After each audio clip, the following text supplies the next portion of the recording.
नमस्ते दोस्तों। त्रिदेवों में से एक भगवान विष्णु के लिए किए जाने वाले एकादशी व्रत का बहुत महत्व है। मान्यताओं के अनुसार इस व्रत को करने से सभी दुख दूर होते हैं और जीवन में सुख समृद्धि बनी रहती है। हिंदू धर्म में एक साल में कुल 24 एकादशी व्रत की तिथि आती है, यानी हर महीने में 2 एकादशी तिथियां होती हैं। इनमें से परिवर्तिनी एकादशी व्रत का अलग महत्व है। इस दिन भगवान विष्णु के वामन अवतार की पूजा की जाती है। परिवर्तिनी एकादशी को कई नामों से जाना जाता है, जिनमें शामिल हैं वामन एकादशी, पार्श्व एकादशी, जलझूलनी एकादशी, पद्मा एकादशी, डोल ग्यारस, दूजी एकादशी, जयंती एकादशी। आइए जानते हैं, परिवर्तिनी एकादशी व्रत 2023 कब है? इसका सही मुहूर्त क्या है? परिवर्तिनी एकादशी की पूजा विधि क्या है? साथ ही हम सुनेंगे परिवर्तिनी एकादशी व्रत कथा भी। और हाँ दोस्तों, वीडियो शुरू करने से पहले आपसे एक अनुरोध है। अगर आपको ये जानकारी अच्छी लगे तो वीडियो को ज़रूर लाइक करें और चैनल पर नए हो तो चैनल को सब्सक्राइब करना ना भूलें। आइए अब बढ़ते हैं आज की वीडियो की तरफ। भाद्रपद मास के शुक्ल पक्ष की एकादशी को पद्म एकादशी या परिवर्तनी एकादशी कहा जाता है।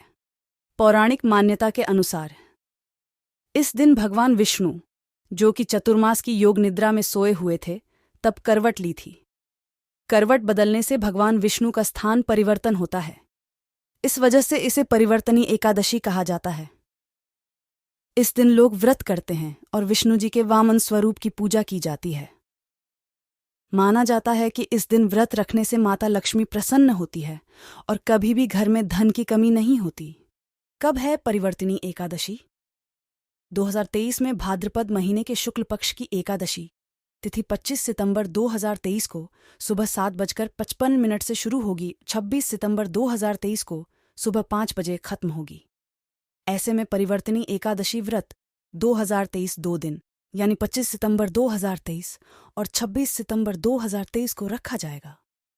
सितंबर को गृहस्थ लोग व्रत रख सकते हैं, जबकि 26 सितंबर को वैष्णव समुदाय के लोग व्रत रखेंगे। परिवर्तिनी एकादशी की पूजा विधि।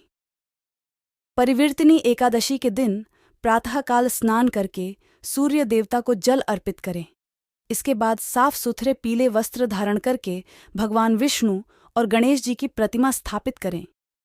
भगवान विष्णु को पीले फूल, पंचामृत और तुलसी दल अर्पित करें और पंचमेवा प्रसाद चढ़ाएं। भगवान गणेश जी को मोदक और दूर्वा अर्पित चढ़ाएं। पहले भगवान गणेश और फिर भगवान विष्णु की पूजा करें और उनके मंत्रों का जाप करें। गरीबों को जल, अन्न, वस्त्र, जूते या छाते का दान करें। व्रत के दिन निराहार रहकर जलाहार या फलाहार ही ग्रहण करें। परिवर्तिनी एकादशी की व्रत कथा। यह व्रत कथा भगवान श्री कृष्ण ने अर्जुन को सुनाई थी। कथानुसार त्रेता युग में राजा बलि नाम का असुर राज्य करता था।